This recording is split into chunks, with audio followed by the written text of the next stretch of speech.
I was a barista fired for being too slow, and Marcus Chen's smug face as he slid the termination paperwork across the sticky counter told me everything I needed to know about justice in this world. His manicured fingers drummed impatiently while I read the words that would supposedly end my career at Grind Coffee: performance issues, inability to meet pace requirements, failure to adapt to fast-paced environment. All lies wrapped in corporate speak, delivered by a man who'd never pulled a single shot of espresso in his life. The real reason sat 3 tables away, laughing too loudly at Marcus's jokes. Sarah Mitchell, the district manager with her perfectly pressed blazer and calculated smile, had made her intentions clear during her inspection visit 2 weeks prior. The way her eyes lingered on Marcus, the subtle touches during their review meeting, the private conversation in his office that stretched well past closing time. I'd been watching, learning, cataloging every detail with the methodical precision that made me an excellent barista, the same attention to detail Marcus now claimed was too slow for his precious operation. I signed the papers without protest, my pen moving steadily across each line while Marcus shifted nervously behind the counter. He expected anger, tears, begging for a second chance. Instead, I folded the documents carefully and slipped them into my jacket pocket, maintaining the same calm demeanor that had served me well during 3 years of morning rushes and difficult customers. My silence unnerved him more than any outburst could have. The key to my locker came off my keyring with a soft metallic click. Inside, my personal coffee grinder and thermal mug sat next to a small notebook filled with observations I'd made during my time here. Shift schedules, supplier delivery patterns, cleaning rotations, maintenance issues, the kind of operational details that most employees ignored, but I found fascinating. Marcus watched as I packed my belongings, his confidence wavering slightly as he realized he was losing someone who actually understood how his business functioned. Walking past the espresso machine I'd maintained for 3 years, I noticed the portafilter Marcus had been struggling with all morning. The handle was loose, causing uneven extraction and bitter shots. Under normal circumstances, I would have tightened it during my shift. Today, I simply noted its condition and moved on. After all, I was no longer responsible for the quality of their coffee. The morning air felt different as I stepped onto the sidewalk, crisp with possibilities I hadn't considered while trapped behind that counter. Other coffee shops lined this street, each one a potential new beginning. But as I walked past their steamed windows and glowing signs, a different kind of opportunity began forming in my mind. Marcus had made a mistake in how he handled my termination. Several mistakes, actually, and I'd been documenting them all. My apartment was a short walk away, a modest studio that reflected my barista's salary but served my purposes perfectly. The kitchen table became my command center as I spread out 3 years' worth of observations, photos, and carefully maintained records. What started as professional curiosity had evolved into something far more valuable, a comprehensive documentation of every health code violation, safety shortcut, and regulatory breach I'd witnessed at Grind Coffee. The notebook entries painted a disturbing picture. Expired milk being relabeled and used past its date. Temperature logs falsified when the walk-in cooler malfunctioned. Cleaning supplies stored next to food products. Hand washing stations running out of soap for days at a time. Each incident was time-stamped, photographed when possible, and cross-referenced with the relevant health department regulations I'd studied during my food service certification. Marcus had built his reputation on the appearance of efficiency and profitability. His superiors praised his ability to keep costs low and turnover minimal. Ironic, considering he'd just fired his most dedicated employee for being thorough rather than reckless. But that reputation rested on a foundation of corners cut and rules bent, all documented in my methodical notes. The first phase of my plan required patience and precision. I spent the following week establishing new routines, visiting other coffee shops in the area while conducting what appeared to be casual research for my job search. In reality, I was mapping the competitive landscape and identifying the key players who would be most interested in Grind Coffee's regulatory failures. Downtown Coffee Collective prided itself on organic certification and sustainable practices. Their owner, Janet Morrison, had built a reputation as an advocate for industry standards and worker rights. She'd made headlines the previous year by reporting a competitor's labor violations, resulting in significant fines and management changes. Janet represented exactly the kind of ally who would appreciate detailed documentation of health code breaches. Ritual Roasters occupied the opposite end of the spectrum, a chain operation with corporate oversight and strict compliance protocols. Their regional manager, David Park, had been vocal about independent shops cutting corners to compete with established brands. He'd welcome evidence that supported his narrative about irresponsible competitors threatening customer safety. The health department itself offered the most direct avenue for action. Inspector Monica Rivera had visited Grind Coffee twice during my tenure. Both times announced inspections that allowed Marcus to prepare extensively. Her reports had been generally favorable, missing the violations that occurred between visits when management assumed no one was watching. Monica struck me as conscientious but overworked, handling dozens of establishments with limited time for comprehensive oversight. Each potential ally required a different approach, but they all shared one crucial characteristic: they would act on credible evidence presented by a knowledgeable source. My 3 years of experience and documented observations gave me credibility. My recent termination provided motivation they would understand. Together, these elements created a compelling narrative of a dedicated employee trying to protect public health despite personal cost. The photographs were my strongest evidence. Digital images captured the expired milk containers, the improperly stored cleaning chemicals, the broken temperature monitoring equipment. My phone's timestamp feature provided authentication, while the detailed notes explained the context and regulatory implications of each violation. This wasn't the work of a disgruntled employee making vague accusations. It was the methodical documentation of a professional who understood food safety requirements. 3 weeks after my termination, I initiated contact with my targets. The emails were carefully crafted to present facts rather than emotions, focusing on public health concerns rather than personal grievances. Each recipient received customized information relevant to their specific interests and responsibilities. Janet Morrison got the sustainability violations and worker safety issues. David Park received documentation of competitive advantages gained through non-compliance. Inspector Rivera got a comprehensive package detailing every violation with supporting evidence and regulatory citations. The responses came faster than anticipated.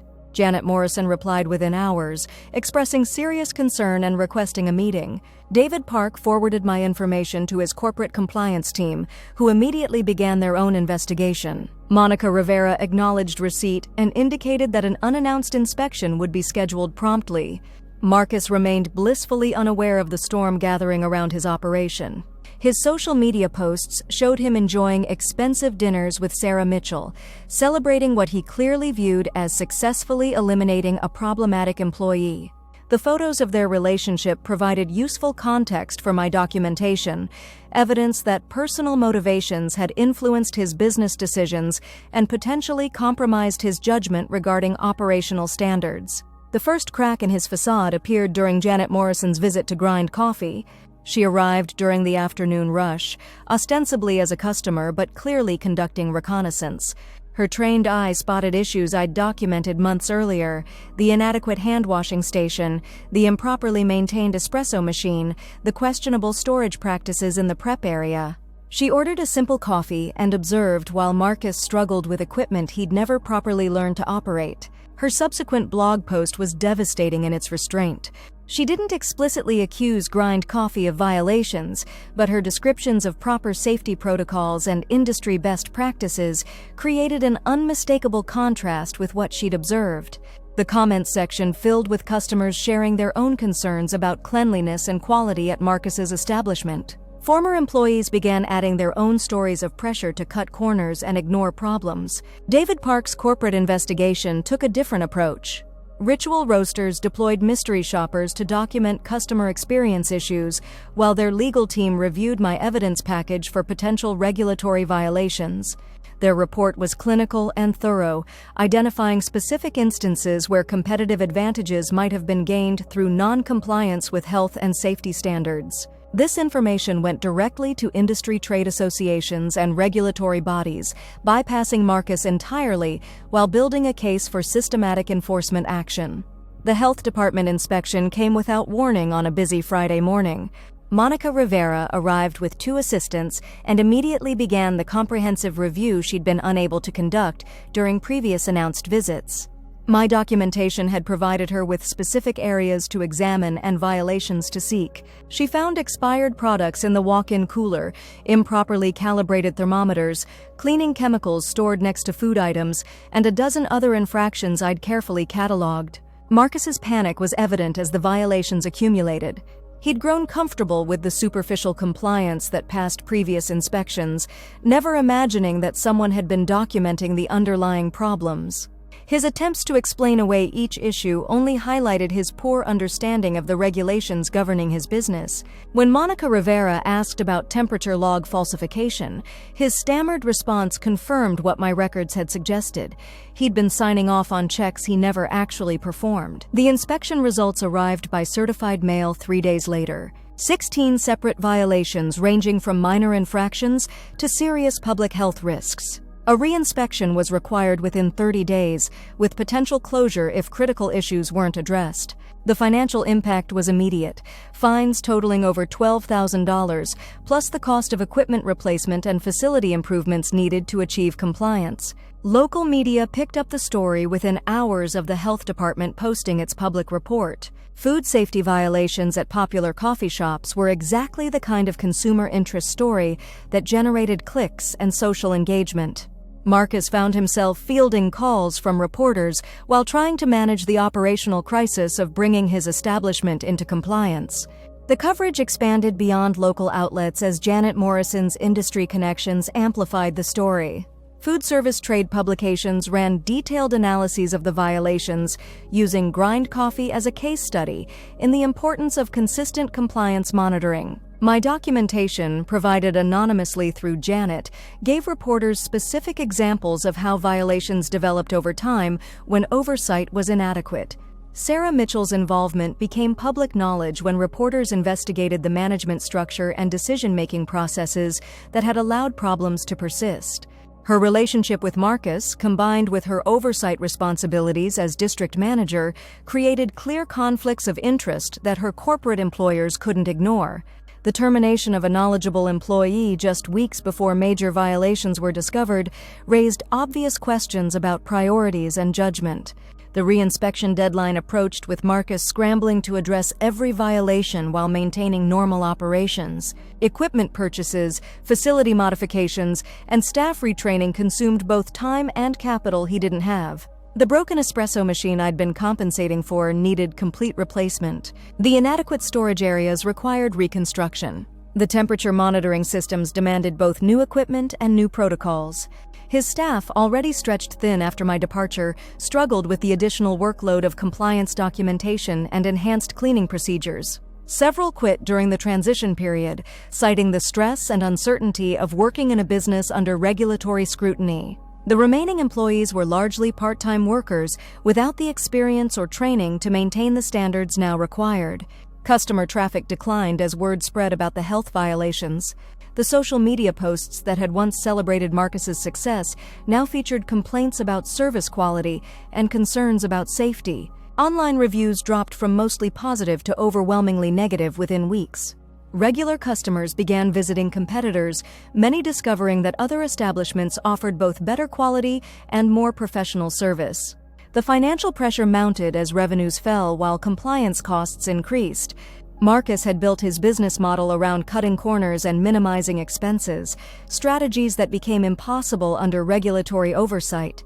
The true cost of proper operation, hidden for years through violations and shortcuts, finally became apparent in his deteriorating balance sheets. Sarah Mitchell's termination came 3 months after mine, her corporate employers deciding that her poor judgment and conflict of interest represented unacceptable risks to their reputation. The district manager position she'd valued so highly disappeared along with her authority to make hiring and firing decisions. Her public association with Grind Coffee's violations became a permanent mark on her professional record. The reinspection failed spectacularly. Despite months of preparation and thousands of dollars in improvements, Monica Rivera identified multiple ongoing violations and several new issues that had developed during Marcus's rushed compliance efforts. The combination of repeat violations and inadequate management responses triggered the health department's most serious enforcement action: immediate temporary closure pending complete facility remediation. News of the closure spread through local social networks within hours. The coffee shop that had once been a neighborhood fixture became a cautionary tale about regulatory compliance and business management. Local business groups used Grind Coffee as an example of how not to operate in the food service industry. Marcus's reputation as an effective operator was permanently destroyed. The "for sale" sign appeared in the window 6 weeks later. Marcus's attempts to reopen had been blocked by ongoing regulatory issues and his inability to secure the bonding required for businesses with recent violations. The equipment I'd maintained so carefully was liquidated at auction prices. The location I'd helped build into a profitable operation sat empty while Marcus faced personal bankruptcy. I found work at Downtown Coffee Collective within days of Grind Coffee's closure. Janet Morrison, impressed by my detailed knowledge of food safety requirements and professional approach to documentation, offered me a position with significantly better pay and actual opportunities for advancement. She'd made it clear that employees who identified problems would be rewarded rather than punished, a refreshing change from Marcus's approach to management. My new colleagues appreciated the thoroughness that Marcus had criticized as being too slow. They understood that proper procedures took time and that rushing led to the kind of violations that destroyed businesses. The methodical approach to coffee preparation that had frustrated Marcus made me valuable in an environment that prioritized quality and consistency over pure speed. The regulatory knowledge I'd gained through necessity became a significant asset. Janet appointed me as the cafe's compliance coordinator, responsible for training staff and maintaining the documentation that prevented violations. My experience with health department inspections and regulatory requirements made me an expert in an area where many food service workers had dangerous knowledge gaps. 6 months later, I received an unexpected visitor during my shift. Monica Rivera stopped by Downtown Coffee Collective for her regular inspection, recognizing me immediately from our interactions at Grind Coffee. Her professional demeanor softened slightly as she acknowledged the role my documentation had played in protecting public health. The violations I'd reported had resulted in improvements throughout her district as other establishments proactively addressed similar issues. She mentioned that Grind Coffee's closure had become a teaching example in health department training programs. The comprehensive documentation I'd provided demonstrated how violations developed over time and showed the importance of anonymous reporting channels for knowledgeable employees. My case had led to policy changes that better protected workers who identified safety issues. The space that once housed Grind Coffee remained empty for nearly a year before being converted into a clothing boutique. The espresso machine Marcus had struggled with was sold to a restaurant supply company, eventually ending up in a shop where it received proper maintenance. The building's food service infrastructure was abandoned, too expensive to bring into compliance for any potential buyer in the coffee business. Marcus disappeared from the local food service scene entirely. His social media presence, once filled with confident posts about business success, went silent after the closure. Former colleagues reported that he'd left the city entirely, possibly returning to family in another state. The district manager position he'd coveted became a cautionary tale about the importance of operational knowledge and regulatory compliance. Sarah Mitchell's career never recovered from her association with the violations. The corporate investigation had revealed the extent to which personal relationships had compromised her professional judgment. She'd struggled to find equivalent positions in the industry, her reputation permanently linked to the failure of oversight that had enabled Grind Coffee's violations. My notebook from those 3 years became something of a legend among food service workers who heard the story. The detailed documentation had demonstrated how employee observations could protect both public health and worker rights. Several local establishments began encouraging similar record-keeping among their staff, recognizing that engaged employees were their best defense against regulatory problems. The transformation from fired barista to compliance expert felt like justice in its purest form. Marcus had eliminated what he saw as a problem employee, never realizing that my supposed slowness was actually thoroughness that protected his business. His decision to prioritize personal relationships over operational excellence had cost him everything he'd worked to build. Standing behind the counter at Downtown Coffee Collective, preparing drinks with the same methodical precision that had once frustrated Marcus, I felt the deep satisfaction of work that mattered. Each properly pulled shot, each correctly stored ingredient, each documented temperature check represented a small victory against the culture of shortcuts and corner cutting that had defined my previous employment. The regular customers who'd followed me from Grind Coffee often commented on the improved quality and consistency of their drinks. They'd experienced firsthand the difference between operations focused on speed versus those prioritizing quality and safety. Many had stories about the declining service at Grind Coffee during its final months, confirming what I'd predicted about the consequences of eliminating experienced staff. Janet Morrison occasionally assigned me to train new employees, particularly those transitioning from other establishments with poor compliance records. Teaching proper procedures to workers who'd learned shortcuts elsewhere gave me perspective on how widespread the problems were throughout the industry. My experience had revealed systemic issues that extended far beyond one poorly managed coffee shop. The health department began consulting with me on training materials for food service workers. My documentation methods and regulatory knowledge had proven so effective that they wanted to share those techniques with other potential whistleblowers.